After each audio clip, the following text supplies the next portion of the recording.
So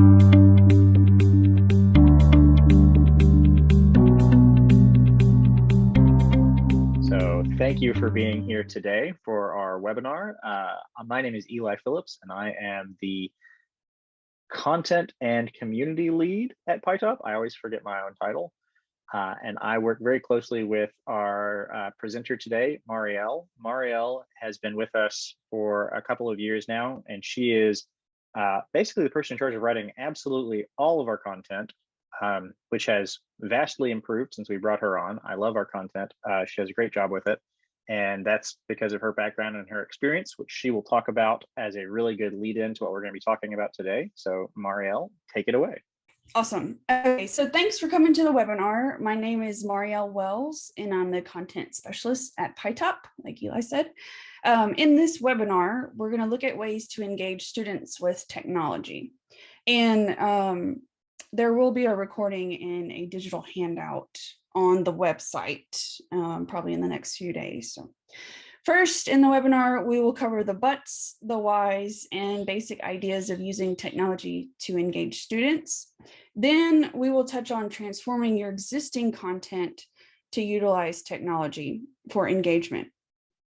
The majority of this webinar focuses on tools that you can use in your own classroom, and I will be bombarding you with a lot of material, but the presentation with all the links, again, will be available for download on our website. So a little bit about me. I have 8 years of teaching experience at the secondary level. The courses I taught were Engineering 1, Engineering 2, Physical Science, and Environmental Science. I also have 6 years of experience training educators at both the district and state levels, and I've had the opportunity to present at some national conferences. Okay, teacher butts. We all have excuses, and I'm going to try to come up with solutions or arguments for the issues or things that teachers think about. So technology is a distraction. Instead of looking at it that way, start looking at it as a tool that can be used to enhance learning. Students won't work. They will be on apps and social media. They will work if they are engaged and have plenty to do. Use of regular and consistent technology procedures also go a long way. You may have one or two that abuse the privilege, but that's why it's important to go over the consequences ahead of time. I don't have enough devices. You can actually do plenty of things with a few devices. I've done entire Google expeditions, so that's virtual field trips, in my classes with one iPad and an Apple TV.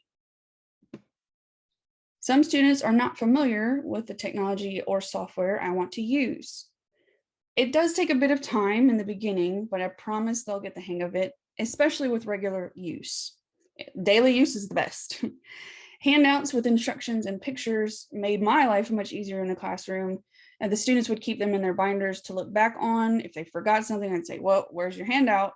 And that way I didn't have to repeat myself. I don't know where to start.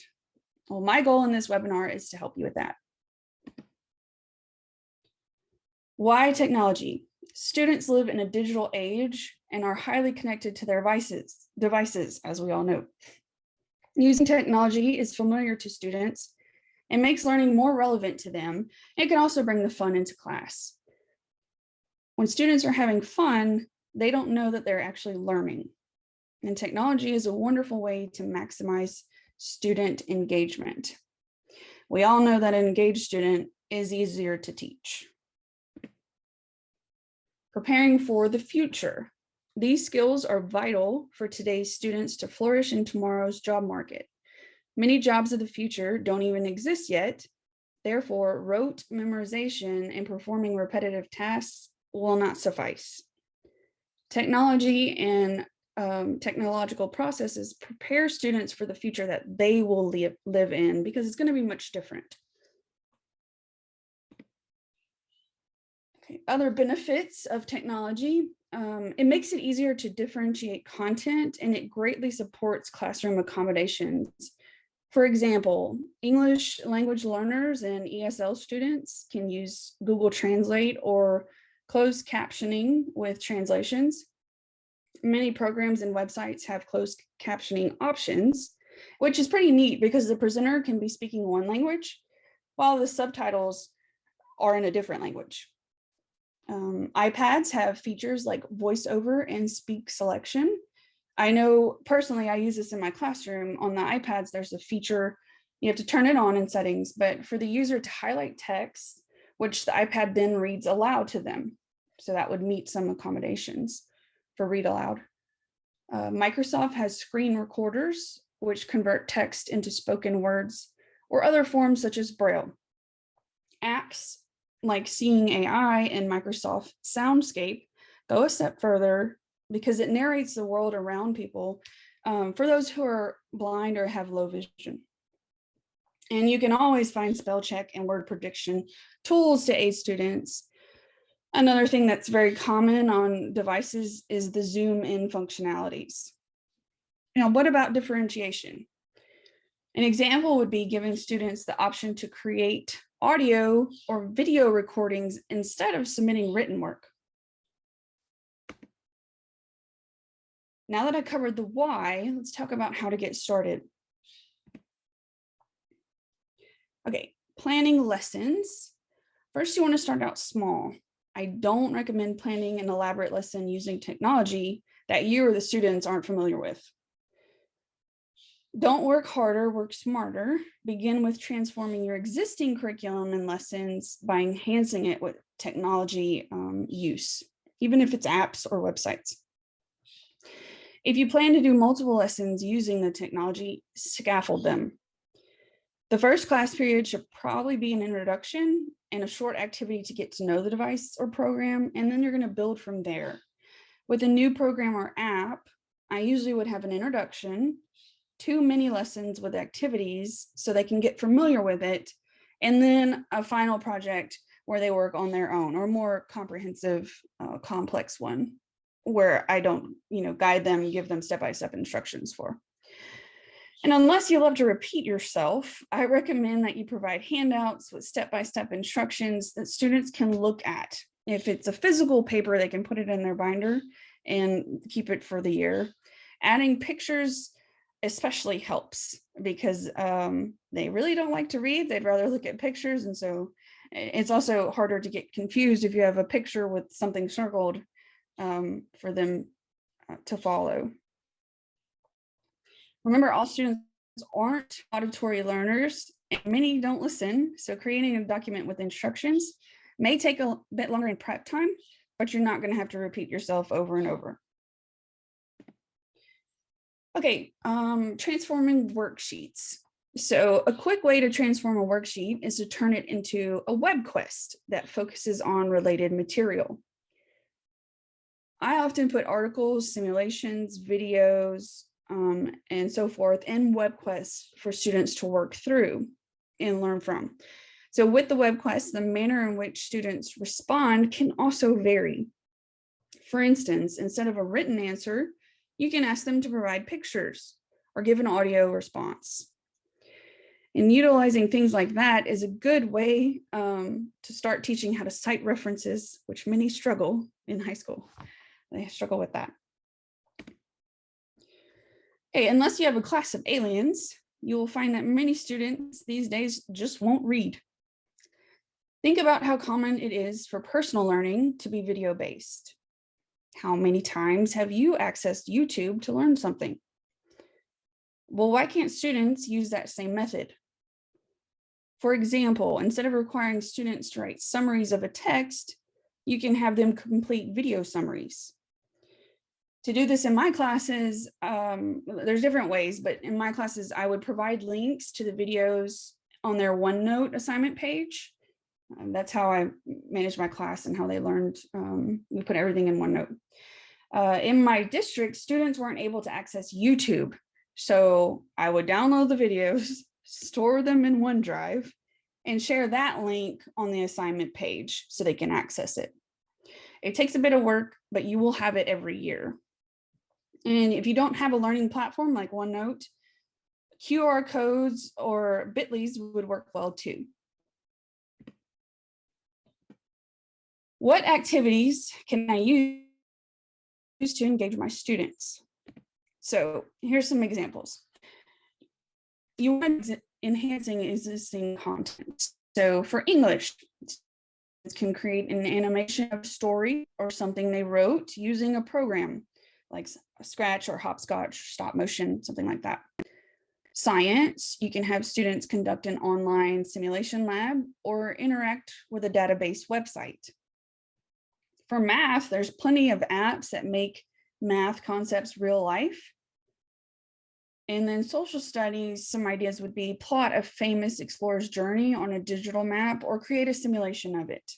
And we'll look at some more in a bit, some more specific ones. More activities.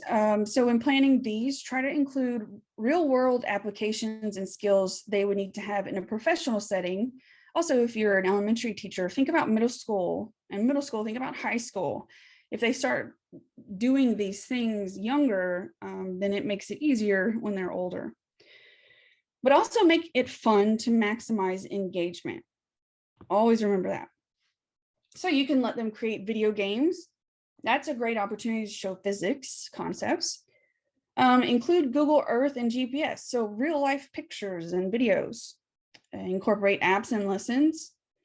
They can have video presentations and graphics, make 3D models digitally, do video reports, digital storyboards, connect with students in other countries. Skype has a lot of opportunities for that. And then again, simulation labs, especially if you don't have access to a lot of devices, or buying materials is a bit hard.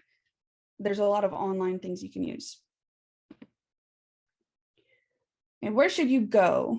Let's dig into some tools. Okay, platforms for interactive learning. So many of these require a paid subscription, but if your district offers any of them, I highly recommend that you take advantage of it. If you can, test them out, because there may be more than one that you prefer over the others. One or more that you prefer over the others. I'm a OneNote fanatic and still use it, even though I'm not a teacher anymore. And of course, further, PyTop's learning platform is especially awesome. Okay, so ClassFlow. It allows students to interact with teacher presentations. Nearpod is another one that's similar. So when I taught Bohr models in physical science, I would use something like this. I modeled the process to the class. Then for the next example, I had them help me. So they would walk me through it. I would pretend like I didn't know anything or make mistakes on purpose. And then we would get to where I would send out the cards, it's basically the slides, for students to digitally complete. So they could write on it, they could put text, they could, there's lots of things. You can also do polls and stuff. But then they would submit it through ClassFlow, and it shows them all at one time. You can click on it and then check it. It's anonymous, so no one was singled out if they got it wrong, which was nice. Now, some of them were like, oh no, I did it. That was mine. So anyway, but it kind of makes them feel more comfortable. And we could discuss the ones that were correct and then fix the ones, or talk about how to fix the ones that were incorrect together. Okay, if you have access to OneNote, please do not just use it to provide content to students. There are so many neat features that they can use when submitting work. I've even had them draw on some assignments. And again, think about ways that you can change your existing content. So do you plan station labs in your classroom? Why not put it in OneNote? This not only helps you out with having to prepare all the copies, timing the stations, trying to determine what you should do about students that were absent or the groups that didn't finish. It also helps the kids. So I would still have them collaborate, and they would have all the instructions and the materials at their tables. But it's beneficial because the groups that worked more slowly, they could take their time. Now, granted, they should be doing the work, not playing around. As long as they were on task, They didn't feel like they had to rush, and we didn't have to worry about catching up. Students that were absent or had extended time, they were able to complete the assignments without any extra work on my part. And I know personally that teachers are always busy, and you always try to find ways to lighten the load. With OneNote, once it's there, the first year takes a while, but once it's there, you can use it every year. Okay, another topic that we can look at for tools is gamifying your classroom. And so I have a list here, but games will break up the routine and help students retain their knowledge. The image that you see is of Goose Chase. It's a wonderful app and website for digital scavenger hunts. So you'll create it, and then to earn points, the students complete the missions created by the teacher or organizer. So it doesn't have to be just used in the classroom. You can use it personally or maybe for after school clubs. Mission types will include photos, videos, check-ins at specific locations, or they can even answer questions and riddles. Organizers can review the submissions, and it's kind of a good way to assess knowledge or reinforce concepts, maybe study for a test. Other things that you can try, or I'm going to talk about Legends of Learning next, but you could do digital breakouts with QR codes, or like in OneNote, you can lock sections with a password, or a number code would work as well. Minecraft is good to teach math, and then there's always the review games for tests. Okay, Legends of Learning. This has very good educational math and science games. It was actually one of our favorites in the classroom, and they actually learned. So it's good content. The games are organized by grade level and standard, and you get to choose which activities you want students to play and organize them in a sort of playlist, right? And you can allot the time and stuff. It's pretty neat. The teacher functionalities and student functionalities are awesome. There are different types. So there's learning exploration ones, and then some that are quiz-like. You can also use these types of games for student remediation too, because they're aligned to the standards. Okay, test review. Students love to play review games in class. This list is a few of the more popular ones. The images I've provided are from quizzes, and that's the one that I preferred to use with my students. They still have fun with it. It shows memes and stuff if they get it right or wrong, but it's more low key, and unlike Kahoot, it doesn't rile them up as much. I also, back when these were kind of early, Kahoot you couldn't do at home, but quizzes you could, and so I ended up just going with that. Websites. Websites are easy, right? And they do work with most devices.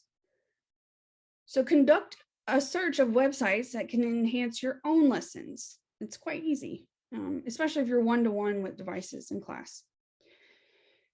For example, maybe you want students to interact with digital maps. There's a variety of sites for that.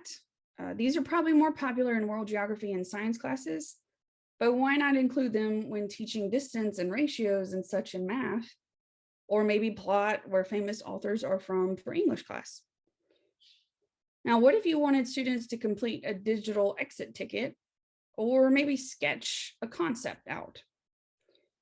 Google Auto Draw, which is shown on the bottom right, is perfect because students can start drawing, and as they draw, it tries to recognize what the image is, if you select that option, and it will provide clip art choices for whatever they're trying to draw at the top of the window.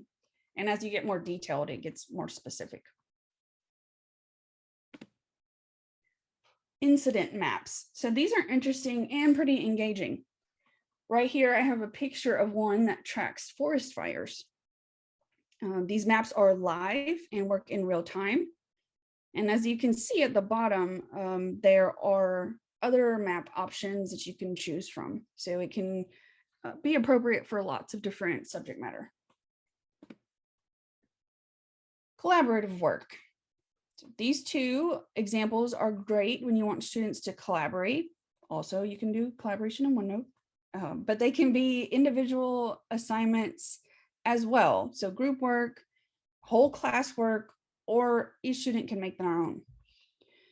For Padlet, think Pinterest style in the classroom. Students can post text, add links, images, responses, and so forth. There's different ways to organize it. Teachers can organize topics into columns, and I've seen it used for students to answer questions and complete discussions. There's lots of different things. I think you can also find pre-made ones. Padlet on the right is a mind map on steroids. And students can collaborate on them. They can connect information, add pictures and links, color code everything. We actually use it in work. we use it to put out our ideas and map different courses out. Infographics. So these are basically digital posters. They can be printed, but we always kept them in a digital form in my classroom. That's pretty convenient when you want to do virtual gallery walks, especially if you're doing remote learning. Infographics can take time to create if students are making them from scratch, but luckily there's downloadable templates available for many of the programs. And I actually stuck a bunch of the templates in OneNote for my students to choose from. So PowerPoint has a bunch of templates. I would download them, drop them in OneNote, put a little picture, and then they could see which one they wanted to work with. It takes the pressure off.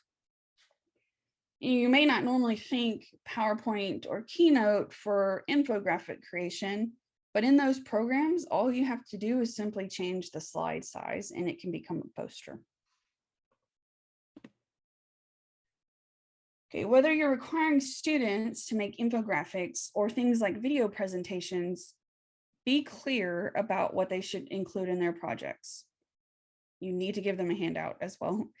Since these are untraditional assignments, it's very necessary to provide a rubric for these so that everyone knows what they'll be graded on and there's not so much confusion. Digital presentations. So new skills are required in the professional setting as the years pass. It changes a lot. One of which is digital presentation and also digital portfolio creation. Those are necessary skills, even in college. So when you consider skills of the future, it makes sense for teachers to provide opportunities for students to gain those skills in those areas. Here is a list of many programs, apps, and websites that can be used. Now, I do encourage you to play around with the different ones before trying to introduce it in your classroom. That way you know a little bit about how they work. I often try to incorporate at least one video creation project in my engineering and physical science courses. In science, so here's an example, when learning about the periodic table, each student would draw a random element out of a bag. Then they would create a movie presentation about the element. I did specify what should be in it and provided a rubric. But after the 2-week deadline, they would turn them in and we would watch them together as a class and everyone would complete peer reviews of the videos. I'm sure a hot topic in education is student choice. So it may be a good idea to give them a few video creation tools to choose from. I usually had a list of 3 to 5. And if any of them wanted to use a different one, they had to get it approved by me first, but it was always fine. I just wanted to make sure that they would be creating the right thing and have the right product. Now, you do need to specify the file type that you want submitted, even for infographics.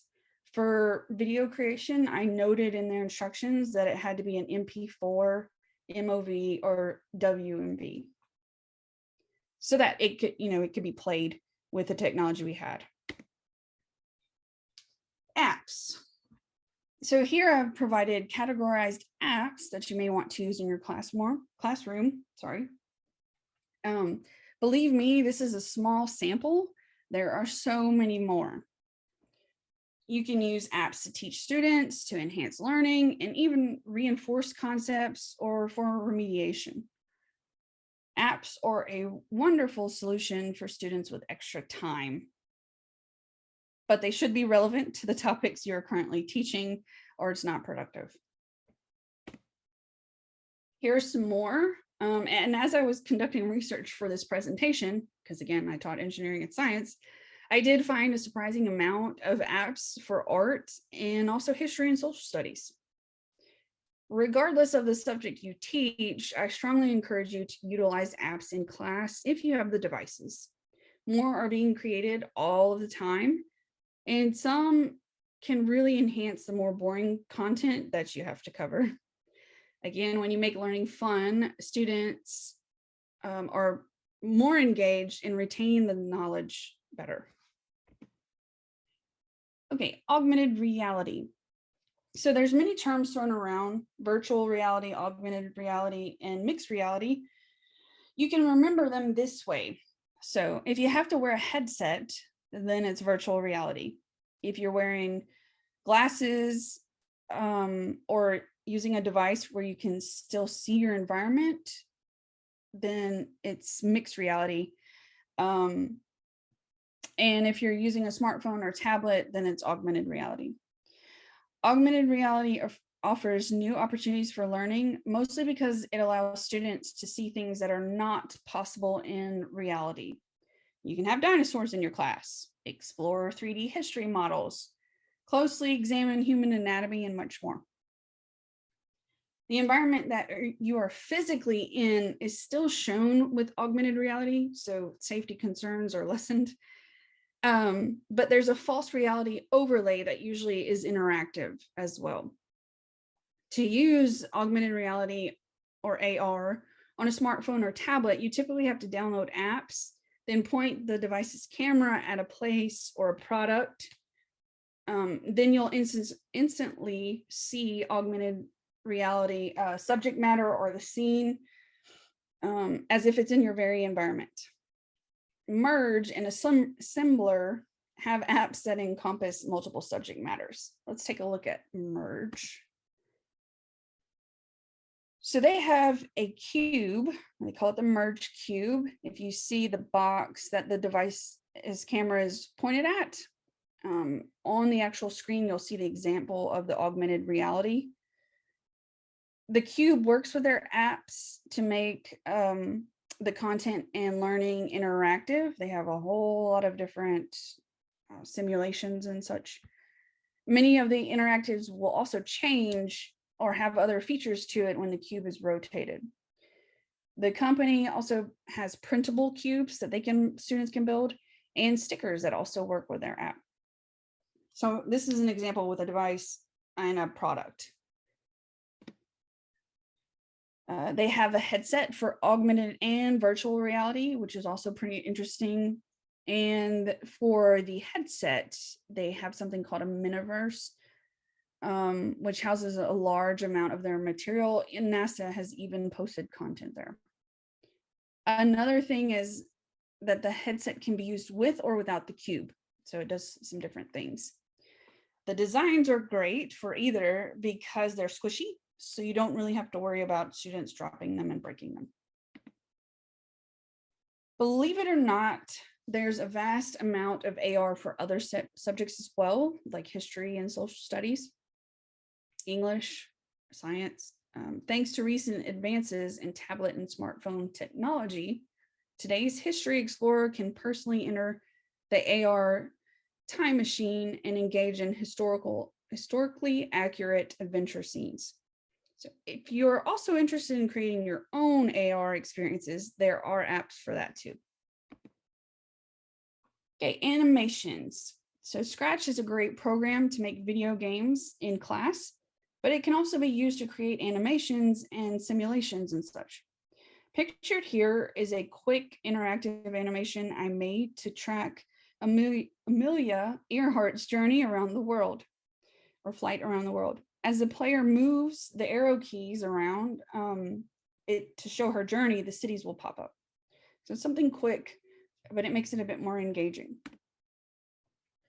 At the end of a motion and forces physics unit, my students had to create a video game or a simulation that displayed at least 2 of the concepts I learned in the unit.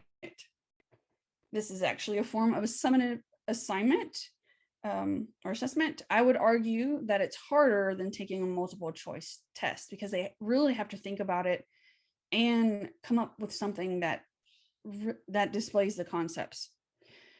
Connecting it to real life made it a bit easier for some. The programs they could choose from to do it were Scratch or Hopscotch. I did have to plan small exercises so that they could become familiar with the programs first, but you really don't have to spend months on it. I think it was like maybe a week to do 2 assignments to learn the programs, and then they had another week or so to complete it. And this was really good to include around the holidays when they don't really want to work much. Be sure to provide instructions and require some type of conclusion also, where they have to explain how their project displays the concepts. So that makes them think a bit more.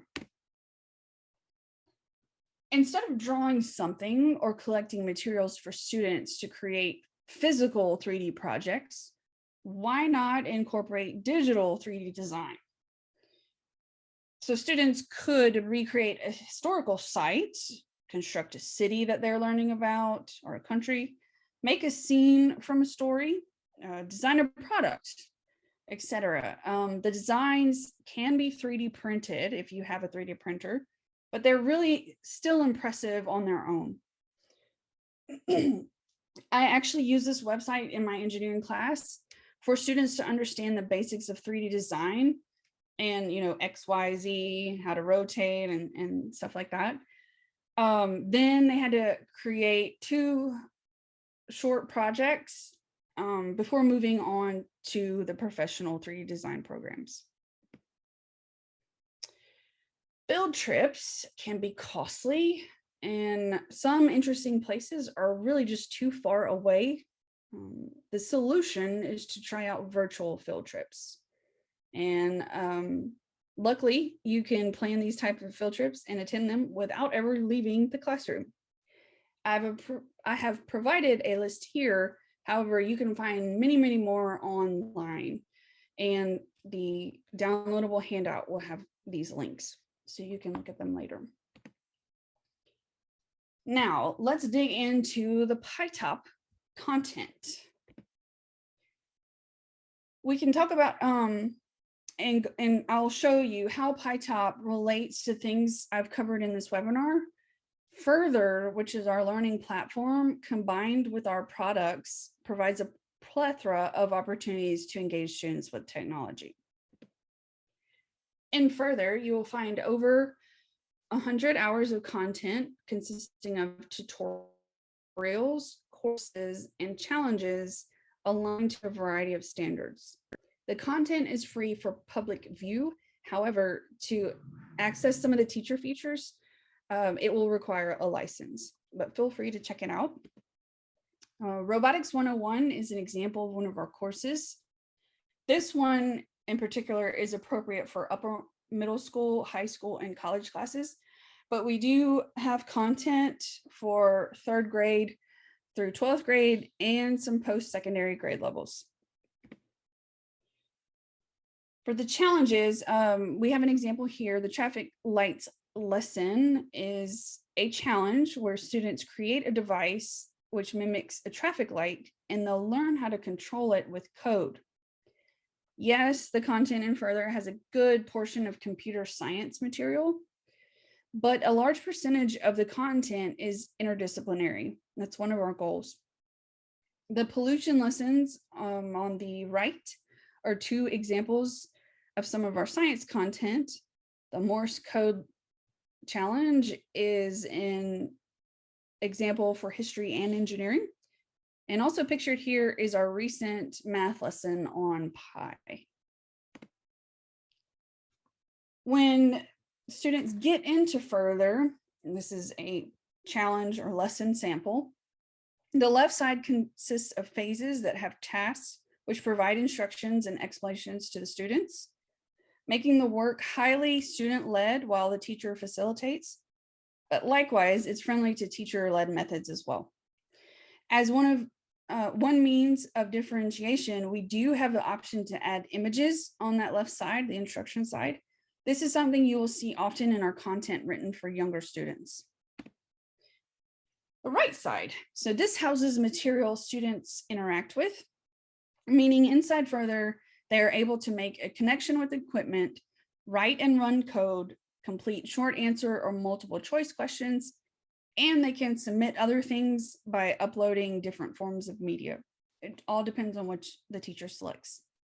If an interactive task is not needed, then the right side is where teachers can add supporting media like images, videos, and so forth, and embed web pages and have YouTube videos right there on the screen. And as a previous teacher, I love it because students never have to leave the page. So the instructions are simple. Go to this challenge and work on it, right? You don't have to go click on this other thing to get to this other thing, and multiple clicks are not good. Because of how it's designed, they don't need to navigate outside of the lesson. You can put it all there. And the grading possibilities and stuff, progression and all that is in there in the features. Okay, something that is important to us is supporting our teachers to the fullest, which is why I've created teacher guides, aka lesson plans, to provide teachers with everything they need to teach the content. Here's a page from a sample teacher guide. The middle and left columns are what students see and further. There are code answer keys for the teacher in the center on the teacher guides, but the right side is strictly for them. Every section has an explanation. We also include tips to address any issue that could arise, the solutions if something's not working. I tell you, well, this is probably why the student might not have plugged it into the right port and so forth. Okay, so you want to know how to manage the technology in your classroom. You can join me next month in our webinar regarding how to manage technology in the classroom. And this is the end of my presentation. So if you have any questions or would like to look deeper at what we've covered, feel free to put it in the chat. Awesome. Thanks, Marielle. I actually really enjoyed you talking about some of the things that I kind of wish I had when I was working in a classroom. And then I got really excited when you talked about the ones that I had used as well, because I was like, yes. So this was a nice flashback for me. It doesn't look like we have any questions right now, so we'll go ahead and close everything down. But once again, thanks for joining us.